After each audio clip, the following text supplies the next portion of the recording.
Atlas também divulgou as pesquisas, a disputa ao governo. Nós vamos dar uma olhada agora nos resultados do Ceará. Os números de votos válidos também em primeiro turno. Vamos ver? Eumano de Freitas, do PT, aparece à frente com 45,1%. Capitão Wagner, do União Brasil, aparece na segunda colocação com 33,6%.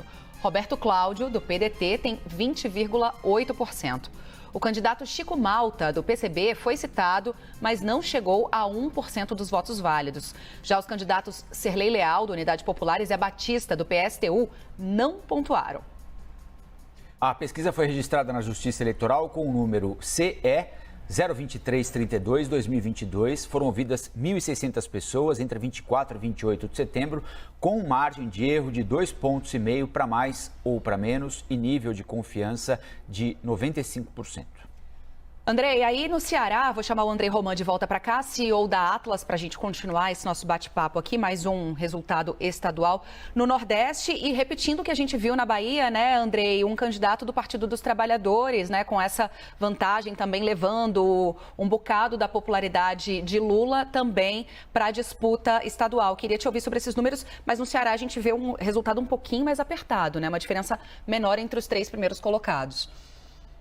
Stephanie, me parece que de fato essa é a verdadeira virada, talvez, no Nordeste até agora, nas pesquisas que a gente está realizando.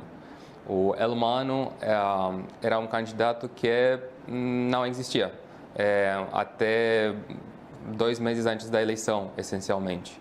Um candidato que foi posto pelo PT por conta de uma decisão do Ciro Gomes de não apoiar a governadora Isolda Sela na sua tentativa de buscar a eleição. Isso quebrou a base governista no Estado. O PDT e o PT, depois de termos estado juntos nessas campanhas para o governo do Estado ao longo de mais de uma década, foram para caminhos separados. O PDT optou pela candidatura do Roberto Cláudio por conta, essencialmente, de uma imposição do Ciro Gomes, enquanto o PT escolheu o Elmano. E o que a gente vê desde então é, essencialmente, um crescimento, eu diria, geométrico do Elmano. Elmano sobe em cada pesquisa com muito fôlego. Em relação à semana passada, ele subiu 10 pontos. E pela primeira vez, a gente enxerga também no Ceará uma possibilidade de vitória, talvez, no primeiro turno, o que seria algo realmente muito surpreendente. Para uma campanha que teve tão pouco tempo de atuação, num contexto em que o Roberto Cláudio era visto como favorito nessa corrida, o que está acontecendo no Ceará é realmente muito surpreendente. Também destacando uma tendência de queda do Capitão Wagner, que é o candidato associado ao Bolsonaro no Estado, mas cujo perfil político é maior do que o bolsonarismo. O Capitão Wagner consegue, ao mesmo tempo, conquistar todo o público bolsonarista e agregar mais votos na margem.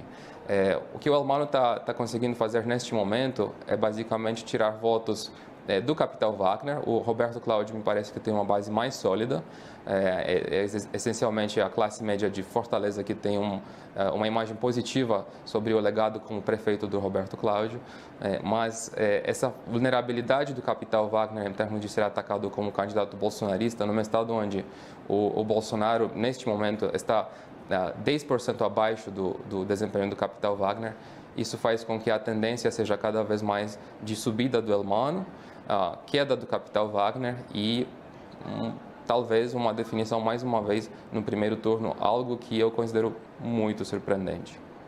Sem dúvida alguma. O Elmano era secretário também do Camilo Santana, né? E só se viabilizou como candidato quando a candidata que manteria a aliança ali no Ceará, PT-PDT, a Isolda Sela, foi rejeitada pelo Ciro Gomes, o que gerou, inclusive, o próprio Ciro falou nisso, né, um problema familiar, porque o Ivo Gomes, prefeito de Sobral, irmão dele, e o Cid Gomes, senador, não declaram apoio formal à campanha do PT, mas estão pedindo voto para o Camilo Santana, que é ex-governador, é candidato ao Senado pelo PT e foi quem conduziu o Elmano junto do ex-presidente Lula Lula para essa candidatura inesperada e, ao menos por enquanto, aparentemente bem sucedida. A gente tem outro estado para mostrar que não tem, para continuar conversando com o Andrei? Não? Então quero aproveitar para fazer uma última pergunta sobre o Ceará, antes de nos despedirmos do Andrei.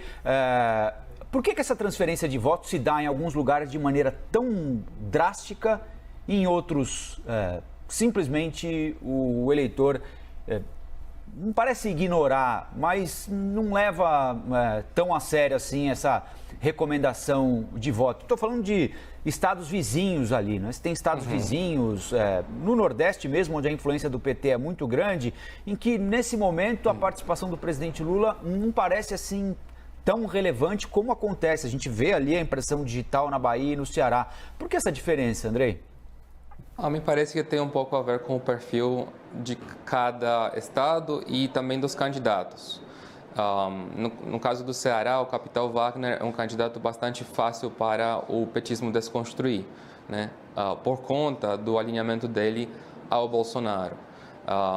Isso faz com que, durante a campanha, a capacidade do Capitão Wagner de se posicionar politicamente de uma maneira que agregue mais votos é muito difícil, porque se ele busca os moderados, por exemplo, ele está sendo perseguido e muito criticado pelos bolsonaristas por ter traído o movimento político que inicialmente o propulsou no Estado. Se ele for simplesmente voltar para o público de onde ele derivou a sua fortaleza política inicial, ele não vai conseguir subir. Então, o Capitão Wagner fica nesse pêndulo de posicionamento, né, entre uma posição mais à direita e uma posição mais moderada, sempre buscando agradar todo mundo, e ele, no final, acaba mais ou menos não agradando ninguém. Ele está sendo desconstruído pelos dois lados, e isso oferece uma capacidade muito boa para o Elmano apresentar-se com mais coerência de posicionamento, talvez, e com isso conseguir mais votos. A situação em outros estados é um pouco diferente, porque esse alinhamento ao Bolsonaro, por exemplo, demonstrado pelo Capitão Wagner, também existe no caso do ACM Neto, mas não com tanta clareza, vamos dizer. Então, essas nuances acabam importando bastante. E as qualidades dos candidatos, né? As qualidades, por exemplo, do ACM Neto, não são poucas, né? Se trata também de máquinas políticas, trabalhando no interior dos estados, prefeitos, com ligações partidárias importantes. Então, tem toda uma série de elementos além, né, dessa transferência de votos dos candidatos à presidência. Sim, o Capitão Wagner foi um dos líderes daquele motim de policiais no Ceará, no começo da gestão do presidente Bolsonaro, lá em 2019. Andrei, obrigado mais uma vez por trazer mais números em primeira mão aqui para a CNN. A gente já recebeu a nacional da Atlas, São Paulo, Minas e Rio, hoje outros dois grandes colégios eleitorais do país, Bahia e Ceará. E vamos conversando até o domingo e provavelmente